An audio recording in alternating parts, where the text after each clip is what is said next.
Ги гледате вестите на Сител. Во студиото со вас, Славица Арсова. Добар ден и добре дојдовте. На почеток гледаме кои настани го одбележаа денот. Во судницата во Идризово под силно обезбедување утре почнува судењето за трагедијата во Пулс. Собранието се подготвува за анкетна комисија за случајот. Шефот на германската дипломатија вечерва во Скопје на средби со Мицковски и Муцунски. По охрабрувањата за Црнагора и Албанија, во Македонија нема закажани изјави за јавност. Опозициски пратенички прашања, фокус на евроинтеграциите, злоупотребите на ИПАРД и реформите во судството. 12.000 пензионери кои живеат во странство биле дискриминирани и не добиле линеарно зголемување на пензиите, утврди Комисијата за заштита од дискриминација. Дали законот ќе биде променет? Секое петто дете е жртва на сексуално насилство. За 4 години пријавени над 500 случаи. Изгоре култната зграда на Вјесник во Загреб. По овие вести во живо за тоа дали ќе се одржи, дали ќе има анкетна комисија за трагедијата во Кочани. Останете со нас, почнуваме.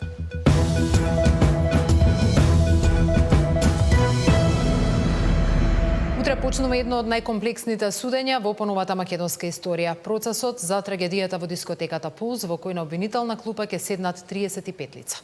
Судењето, кое поради обемноста ќе се одвива во судницата во Идризово, ќе биде организирано под високи безбедносни мерки.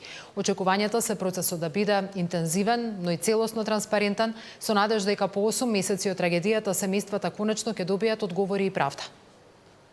Утре почнува едно од најкомплицираните судења во македонската историја. 35 обвинети, кои обвинителството смета дека имаат поврзаност со пожарот во дискотеката Пулс, ќе седнат во судницата пред суди 15 обвинители, но и пред родителите чии деца загина во трагедијата, а ќе го следат судскиот процес. Судниците во кривичниот суд не се доволно големи за тука да може да се одвива судскиот процес со оглед на големиот број на обвинети, нивните адвокати, обвинителите, меѓутоа јавноста која што ќе сака да го следи судскиот процес, како и новинарските екипи, како од земјава, така и оние кои што се најавија од соседството, па затоа судскиот процес ќе се одвива во судницата во Идризово. Подготовките започнаа пред неколку месеци. Судскиот процес започнува во 9:30 часот под засилени безбедносни мерки, како од судската полиција, така и од МВР и дежурна медицинска екипа. А еден час порано треба да дојдат сите за да ги поминат сите технички проверки. Судницата е опремена и со околу 90 столчиња, каде јавноста и новинарските екипи ќе го следат текот на судењето. Од кривичниот суд известија дека сите лица кои се сведоци или оштетени ќе бидат дополнително повикувани во постапката да се произнесат. Судскиот процес започнува по 8 месеци од трагедијата. Следеа низа протести, саботни маршови на родителите, кои бараа што побрзо да почне судењето и да се суди непристрасно за сите, кои се виновни што нивните блиски по кобната вечер на 16 март веќе никогаш не се вратија дома. За смртта на 63 лица, 35 обвинети и 3 фирми ќе одговараат за тешки дела против општата сигурност, кои според истрагата придонеле до трагичниот исход. Закажани се по 2 рочишта неделно. Предвидено е судскиот процес да биде интензивен, а за било какви одлагања, веде претседателката на кривичниот суд, најави дека судот ќе ја контролира секоја доставена медицинска документација за евентуално одложување поради здравствени причини. Предметот ќе го води судијката Дијана Груевска-Илиевска. На брифингот со новинарите минатата недела, претседателката на Кривичан, државниот јавен обвинител, како и првиот човек на адвокатската комора, уверија дека ќе направат се за да се обезбеди непречено и фер судење. Ке им се суди на сопственикот на дискотеката, тројца градоначалници на Кочани, поранешни министри за економија, директори на Дирекцијата за заштита и спасување, пазарни инспектори, фирмата за обезбедување. Во меѓувреме, за полициските службеници се уште нема обвиненија, со што уште се сослужуваат сведоци, но според државниот обвинител би требало да е готово до почетокот на декември. За инспекторите од УЈПП кои комуницирале со синот на газдата на Пулс, се уште се води предистрага. Тамара Дичевска, Сител телевизија. Власта прифати уште пред официјално да стасаат опозицијските барања за формирање и одржување на анкетна комисија во собранието за трагедијата во Кочани. Александар Спасовски известува пред парламентот. Александар, кој побара, што е одговорот и кога може да се очекува на вистина да се реализира една ваква расправа во собранието? Цаци, не се поминати ниту 45 минути од како стигна соопштението на Социјалдемократскиот сојуз дека заедно поддржани од пратениците од Левица ја поднели иницијативата за формирање на анкетна комисија овде во собранието, која што ќе треба да ги утврди околностите во кои што се случи пожарот во дискотеката Пулс, но и да утврди политичка одговорност за ова несреќа. Како што кажа и ти, ова барање на СДСМ, кое што уште во текот на вчерашниот ден дојде како најава од опозицијскиот лидер Филипче, денеска уште пред да биде поднесено во собранието, практично беше прифатено од владеачката ВМРО-ДПМН, па сега по се изгледа дека за прв пат ќе имаме и една анкетна комисија по серијата трагедии кои што се случија во Македонија во последните 5, 6 па и повеќе години. Ги имаме деталите во прилогот кој што следува. Уште пред да ја поднесе власта ја прифати иницијативата на опозицијата за анкетна комисија за пожарот во Кочани. Да, ние ќе поддржиме ваквата анкетна комисија, но и ќе бараме да биде проширена за сите трагедии за кои што за разлика од овој случај нема никаква ниту морална, ниту политичка, ниту кривична одговорност. По протестот во Скопје минатиот викенд на кој родителите на жртвите побараа собранието да ја истражува трагедијата, опозицијскиот лидер Филипче најави дека неговата пратеничка група денеска во собранието ќе поднесе иницијатива. Таа, како што информира, од Бихачка до собраниската архива испратена доцна попладнево. Анкетната комисија треба да утврди целата вистина како и на кој начин била загрозена безбедноста на присутните во објектот во Кочани, да ги утврди институционалните пропусти, прекршувањата на законските одредби, како и да лоцира политичка одговорност. Врз основа на наудите, пратениците предлагаат анкетната комисија да изготви и на собранието да му поднесе извештај најдоцна 1 месец по завршување со работа, се вели во соопштението на СДСМ.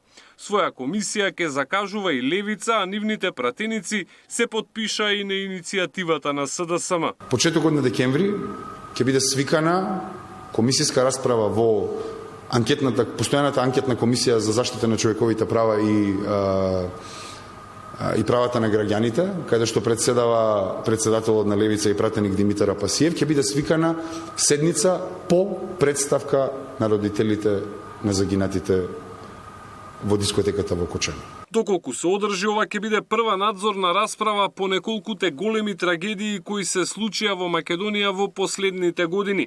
Актуелната власт, кога беше во опозиција, бараше исти вакви расправи и за пожарот во модуларната болница во Тетово, но и за двете автобуски несреќи во Ласкарци и во Бугарија кои земаа над 60 жртви.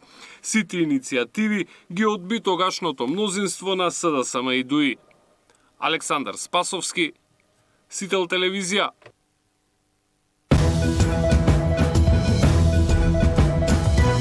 Кои се клиниките и лекарите кои вршеле непотребни кардиохируршки интервенции? Можат ли граѓаните да имаат доверба во здравството ако не знаат кој правел злоупотреби? До кога клиниките како онкологија ќе купурат со неопходната терапија? Кога партнерите во власта ќе завршат прераспределбата на ресори? Тема на денот во 19 со министерот за здравство Азир Алиев.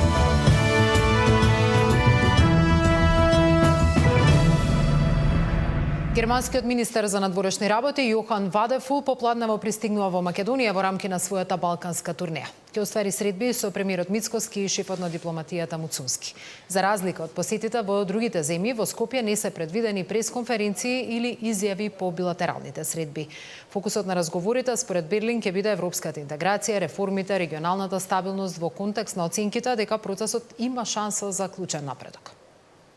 Шефот на германската дипломатија Јохан Вадефул попладнево доаѓа во Македонија. Посетата е во рамки на балканската турнеја, според агендата предвидено е во Скопје најпрво да се сретне со министрот за надворешни работи Тимчо Муцунски, а потоа и со премиерот Христијан Мицкоски.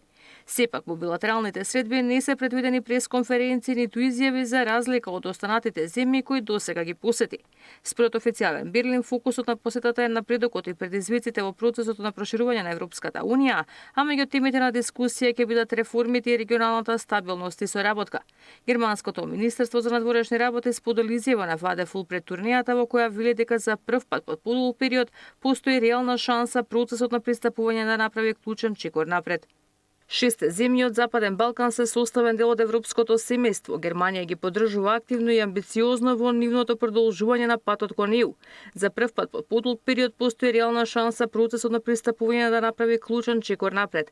Ке разговарам за овие прашања со моите соговорници во 6 земји од Западен Балкан и ке разјаснам дека Европа не е далечно ветување, туку конкретна перспектива за нив, изјавил Вадефул.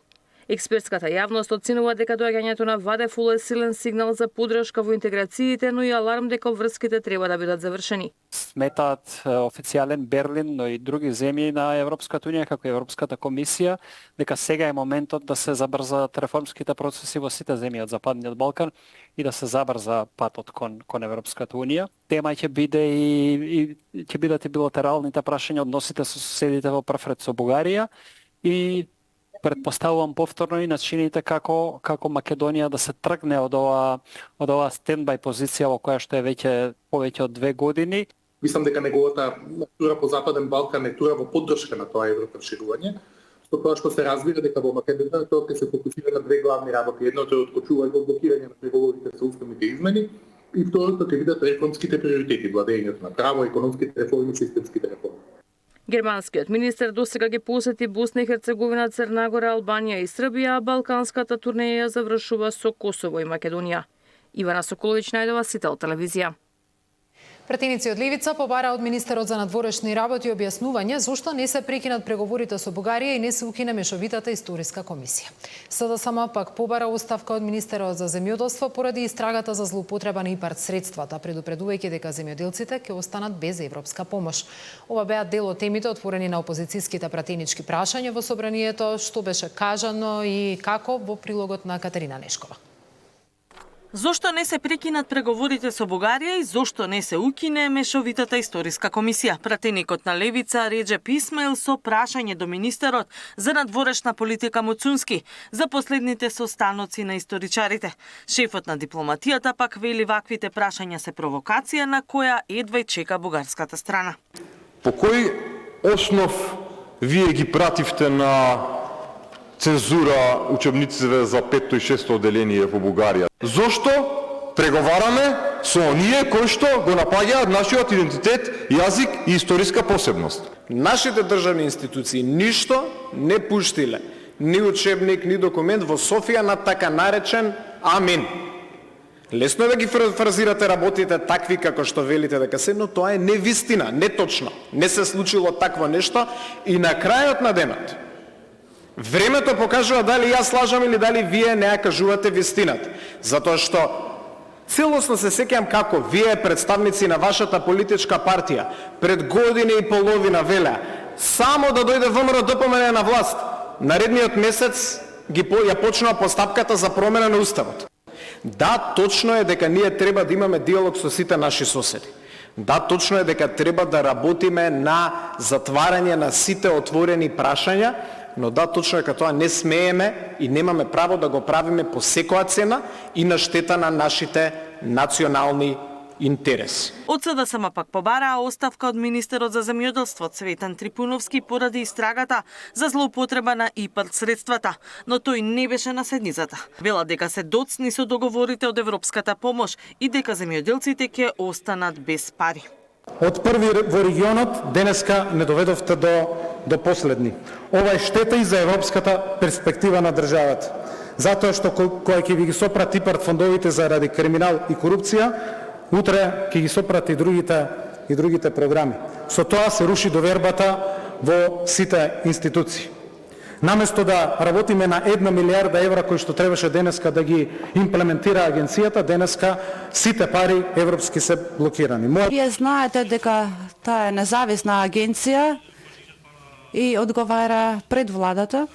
Од 453 договори, подпишани договори поврзани со ИПАРД 2021-2027, само за 50 има заостанување со цел да се верификуваат дали се поврзани со некое кривично дело како што се зборува во медиумите. Пратеничката Тренчевска пак го повика на одговорност министерот за правда Филков за лошите оценки што државата ги доби за правдата и правосудното законодавство. Ако добро се сеќавам, вие бевте министер во владата каде што беа донесени оние штетни измени во кривичниот законник. Дали таа година немаше извештаи? Дали вие реагиравте кога се носеа штетните измени? И повеќе закони во интерес на фамилии и поединци никој пат нема да бидат донесени. Ова беа првите пратенички прашања по изборите, но не се единствените месецов. Ваква седница според деловникот треба да се одржи и на 27 ноември. Катерина Нешкова, Сител телевизија. 10 кандидати се во трка за председателското место во антикорупцијската комисија. 5 од нив денеска беа сослушани пред специјалната комисија од пратеници и експерти. Еден од нив ќе ја замени Татјана Димитровска, која стана обвината во случајот Адитив. Влегуваа и излегуваа еден по еден. 30 минути се представуваа и одговараа на прашања на експертите. 5 мина од вкупно 10 кандидати ги поминаа интервјуата пред комисијата за селекција за нов претседател на антикорупцијската комисија. На жешкото столче седнаа поранешната помошник министарка во МВР Весна Доревска, правникот Владимир Наумовски, самостојниот аналитичар во СВР Скопје Антонио Санев, поранешниот помошник на главниот ревизор Бранко Смилевски и адвокатката Валентина Тодоровска. Доревска во својата визија за ДКСК рече дека неопходно е продлабочување на соработката со останатите институции од оваа област, особено со јавното обвинителство, посочувајќи дека голем дел од предметите немаат завршница. Моето мислење е дека треба да продолжиме на јакнење на превентивните механизми, на добри законски решенија, државната комисија да си ја земе онаа улога која што навистина ја има во делот на креирање на антикорупцијските мерки. Сите закони кои што се изготвуваат во извршната власт треба да поминат токму преку оваа комисија. Мислам дека тоа во пракса не функционира. Правникот Наумовски пак вели дека ќе работи на 3 постулати кои се неопходни за силна антикорупцијска. Јакнење на интегритетот, зголемување на транспарентноста, превенција, контрола и надзор, поддршка на пријавувачи, прозрачна комуникација, вклучување на граѓанскиот сектор и медиумите, меѓуинституционална координација. За аналитичарот Санев приоритет е работа на нов кривичен законник. Мора да се измени, да се воспостават измени кои ќе содржат поголеми казни од предвидените за злоупотреба на службената должност. Значи нов КАЗ е комплетно согласен со ЕУ акито. Поранешниот ревизор Смилевски преку дигитализација и изголемување на отчетноста ќе работи на превенција на корупцијата. Мој приоритет како председател би бил да стане ДКСК отворена и достапна институција со дигитални алатки, јавен увид и отчетност на секој чекор од постапките. Мојата визија е ДКСК да биде независна, стручна, целосна, транспарентна, која служи исклучиво во интерес на граѓаните. Адвокатката Тодоровска фокус ќе стави на едукацијата. Треба да се работи во делот на едукацијата, делот на можеби направење на свикување на средби, наметнување на некои теми, можеби преку електронските медиуми, како некој вид на известување. За утре закажани се уште 5 интервјуа. Во петок ќе биде свикана седница на комисијата за избори и именувања, на која ќе биде изгласан кандидатот за нов претседател на антикорупцијска. Даниел Василев, Сител телевизија. Финансиската полиција утринава влегла во државната кардиохирургија. Се вршат проверки на финансиското работење и јавните набавки вршени од 2022 година досега. Побарана е обемна документација, потврдуваат за Сител од финансиската полиција. Вообичаено за ваквите проверки е потребно подолго време. Во областа на здравството и работењето на клиниките најчесто се спорни набавките на материјали и лекови на реверс, како што беше случајот и на клиниката за онкологија. Извештајот на државниот ревизор открива сериозни неправилности и хаос во финансиското работење на Прилепската болница во 2024 година, со бројни сомнежи за криминални дејствија и ненаменско трошење на пари. Тотално безредие, хаос во финансиското работење, огромни сомнежи за криминални дејства. Вака накратко може да се опише работењето на Прилепската болница во 2024 според извештајот на државниот ревизор. Голем дел од обврските се платени ненавремено, селективно и без проведени контроли, а кон поединечни добавувачи извршени се и авансни плаќања без приложени фактури во висина од над 8 милиони денари. Преземени се обврски за набавка на стоки и услуги во износ од 15 милиони и 700 илјади денари без никаква постапка за јавна набавка. Набавена е медицинска опрема во износ од 26 милиони и 900 илјади денари без утврдена потреба, при што дел од опремата за биохемиски анализи во вредност од 14 милиони денари воопшто не е ставена во употреба, иако вработените укажувале дека таа е неопходна, се вели во соопштението од Државниот завод за ревизија. Инаку болницата не издавала ниту фискални сметки за здравствени услуги во износ од 4 милиони и 400 илјади денари, а 5 милиони и 500 илјади денари биле примени во готовина и не се исплатени на сметката на болницата, туку се исплатени директно преку благајната, што е спротивно на законот. Средствата во готовина се користеле за исплата на физички лица без договори за дело, при што се дадени 4,46 милиони денари, а за гориво без доказ за користени возила се потрошени 449.000 денари. Додека пак за репрезентација, јадење и пиење по кафеани и ресторани и други расходи без подкрепувачка документација се потрошени скоро 600.000 денари. Иако со одлука на управниот одбор е утврден благајнички максимум од 60.000 денари да се чуваат во касата, истиот не се почитувал, при што во одделни периоди во благајната на болницата во кеш имало и до 2,3 милиони денари наплатена партиципација. Директорот на Општата болница Кире Јоновски денеска беше во странство за да може да ги прокоментира овие податоци. До крајот на 2024 година установата има побарување во износ од 20,4 милиони денари, кои што се постари од 3 години, а за кои не се преземени активности за наплата. При тоа приближно 29% од овие побарувања се евидентирани кумулативно, без наведување на конкретен должник, правно или физичко лице, со што се создава неизвестност во однос на нивната реална наплатливост. За делотрошоците во износ од 730.000 денари, кои што се настанати по основ на транспорт на болнички пациенти во други здравствени установи во државата, не е изготвена и приложена соодветна подкрепувачка документација, додаваат во соопштението од Државниот завод за ревизија. За сите овие неправилности известени биле надлежните органи, а врз основа на дел од нив, ОЈО Прилеп презеде истрага против 32 физички и правни лица за злоупотреби при јавни набавки во Прилепската болница. За сител Дарко Штарговски.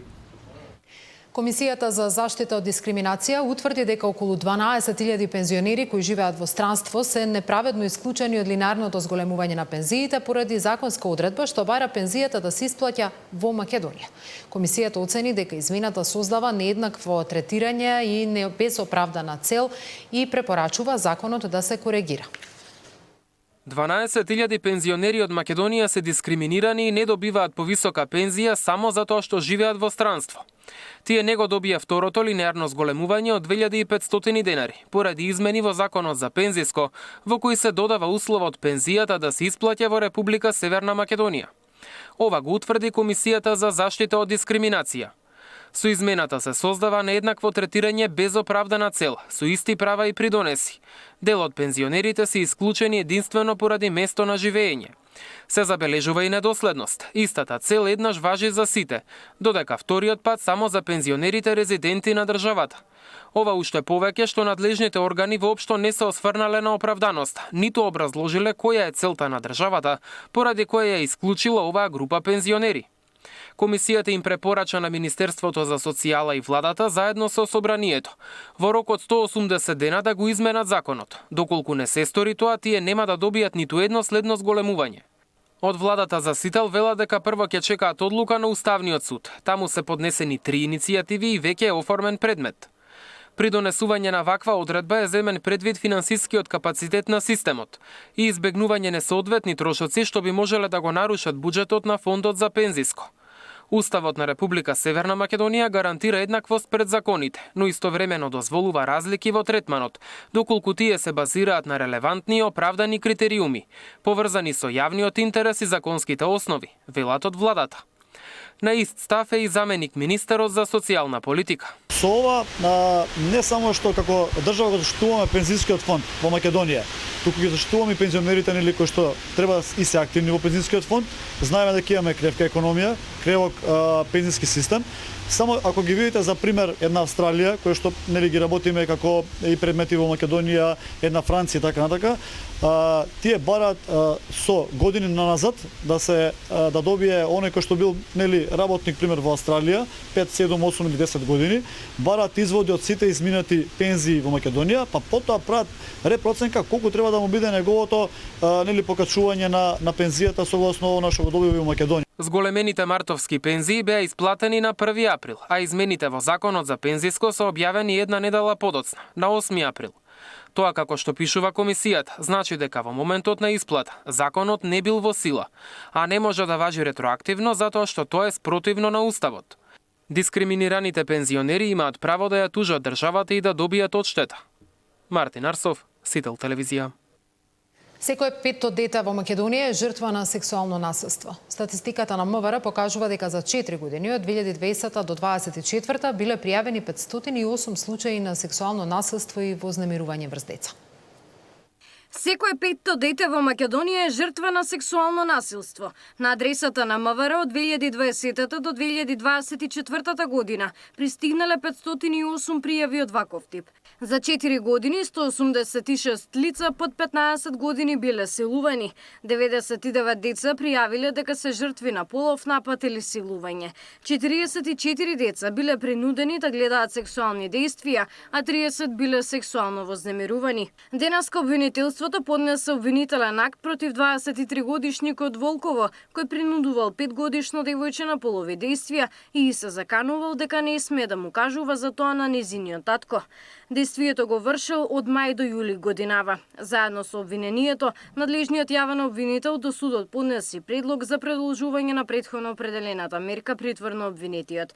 Фрапантните податоци се аларм за будење, предупредуваат надлежните служби. Овој злостор се случува почесто отколку што ние сакаме да признаеме. Значи, насекаде во Европа 1 од 5 деца е жртва на некаков облик на сексуално насилство. А зад ова статистика е дете на кое што некој не му поверувал, не го слушнал или не му помогнал благовремено. Да се спречи оваа тишина е наша витална задача. Од институцијата Народен правобранител се децидни дека мора да се работи на подобрување на меѓуинституционалната соработка, но и да се преземат мерки кон превенирање насилство. Од Комисијата за заштита и спречување на дискриминација велат дека е важно ваквите случаи да имаат и правна разврска. Народниот правобранител постојано кажува дека децата жртви на насилство често се соочуваат со двојна траума. Од самото насилство и од нечувствителниот институционален одговор. До сега на Комисијата за спречување и заштита и дискриминација нема поднесоци за сексуално вознемирување и сексуално насилство врз деца. Значи, можеби тоа е поради ниската свест во општеството или страво да се пријавува, но сепак оваа кампања ја има токму таа цел да го подигне нивото на свесност во општеството за постоењето на сексуално вознемирување и сексуално насилство. Денеска е почетокот на националната кампања 1 од 5 Стоп за сексуално насилство врз деца, која има за цел да ја подигне свеста во градинките и училиштата за превенција и заштита од оваа појава. Габриела Лескова, Сител телевизија. Фондацијата Ице Бегов донираше 5 апарати на клиниката за детски болести. Вредноста на донацијата е околу 43.000 евра. Фондација Ице Бегов стоеше зад него со целосна логистичка, материјална и организациона поддршка. Но силата на оваа акција ја создадоа луѓето и компаниите, кои застанаа зад една голема идеја да им помогнеме на најмалите пациенти. Резултатот од ова заедништво е јасен. Собрани се 2.683.910 денари, кои што се искористени 100% за набавка на 5 медицински апарати по приоритетна листа на детска клиника. Постави според мојата желба на мојата мајка. Овој подвиг беше повеќе за неа, но и со една единствена цел да направам нешто хумано дело за децата кои најмногу се борат и се соочуваат со големи предизвици од него ли ја што се борев на тој голем пат. Ова иницијатива е еден голем хуман гест од причина што оваа медицинска опрема директно ќе влијае на унапредувањето на квалитетот на здравствената грижа, диагностиката и третманот на околу 70.000 деца кои годишно се третираат тука на клиниката за детски болести.